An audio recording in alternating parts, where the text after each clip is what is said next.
भारत का पाकिस्तान में दहशतगर्दाना कार्रवाइयों का हौलनाक मंसूबा बेनकाब। सबूत सामने आ गए। पाकिस्तानी शहरियों के कत्ल में भारतीय एजेंट बराह रास्त मुलविस। भारतीय एजेंट योगेश कुमार ने मोहम्मद उमैर के जरिए शाहिद लतीफ को कत्ल करवाया। योगेश कुमार और कुमार आनंद ने अब्दुल्ला अली के जरिए रावलाकोट में मोहम्मद रियाज को कत्ल करवाया। टारगेट किलिंग के लिए तीसरे मुल्क की सरजमीन को इस्तेमाल किया गया। सिक्योरिटी इदारों ने टारगेट किलर्स और सहूलतकारों को गिरफ्तार कर लिया।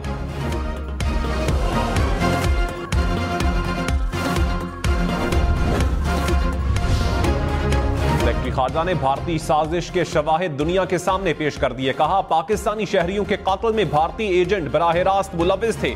तीसरे मुल्क के जरिए कातिलों को भर्ती किया गया।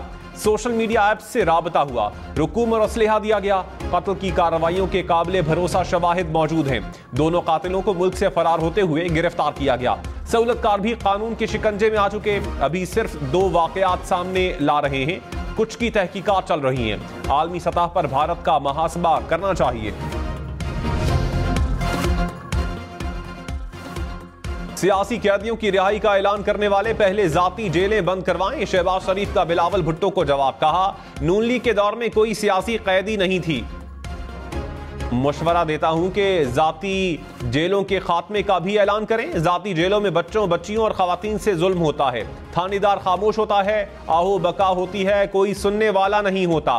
कई खानदान वहां की जाती जेलों में बंद हैं। 8 फरवरी को नवाज शरीफ को कामयाब करवाया तो मुल्क तरक्की करेगा। बिलावल भुट्टो ने कहा, नून लीग का रास्ता रोकना है तो तीर पर ठप्पा लगाएं। आजाद उम्मीदवार को वोट देने का मतलब शेर को जिताना है। 8 फरवरी को तीर पर ठप्पा लगाएं। 9 फरवरी को टिकट कटवाएंगे और ये वापस एवनफील्ड चले जाएंगे। ये वही शेर है जो आवाम और किसान का खून चूसता है। शेर कहता है, कोई और मेरे लिए शिकार करे, वोट का बंदोबस्त करे, फिर बादशाह बाहर आ जाएगा। मुखालफीन खौफजदा हैं, घर से निकल नहीं रहे, अभी तक मंशूर नहीं दे सके।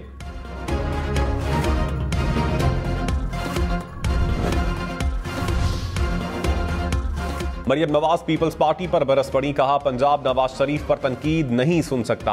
अपने सूबे में 15 साल हुकूमत करने वाले 15 मंसूबे नहीं गिनवा सकते। नवाज शरीफ को कभी 2 तो कभी 3 साल की अधूरी हुकूमतें मिली, फिर भी 1500 मंसूबे गिनवा सकते हैं। इनका काम है दिन रात तनकीद करो। नून लीग तनकीद नहीं करती, काम करती है। नवाज शरीफ के सिवा किसी सियासी जमात ने कुछ नहीं किया।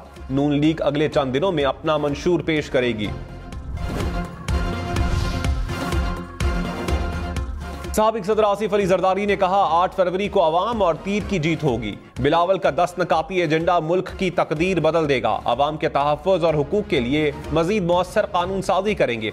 अवाम के हुकूक की जंग पीपल्स पार्टी ही लड़ेगी। मौलाना फजलुर रहमान ने कहा, हमारे उम्मीदवारों को इलेक्शन में बैठने के लिए धमकियां दी जा रही हैं। हमारी ताकत को न ललकारा जाए। हम हरकत में आ गए तो कोई कुर्सी नहीं बचा सकेगा। कोई सियासी जमात सोच समझकर मुल्क को नुकसान नहीं पहुंचा सकती। सिर्फ एक शख्स ने मुल्क को नुकसान पहुंचाया। अमन नहीं होगा तो मईशत मजबूत नहीं हो सकती। आज जो सियासत हो रही है वो दुरुस्त नहीं। साबिक स्पीकर कौमी असम्बली असद कैसर ने कहा, समझ नहीं आ रही कि पंजाब में दफा 144 क्यों लगाई। आइन हक देता है कि आज़ादी से अपने वोटर्स तक पहुंच सकें। अगर इस तरह हालात रहे तो ये इलेक्शन नहीं, सिलेक्शन प्लस होगी। ये लोग बस किसी भी तरीके से नवाज शरीफ लाना चाहते हैं।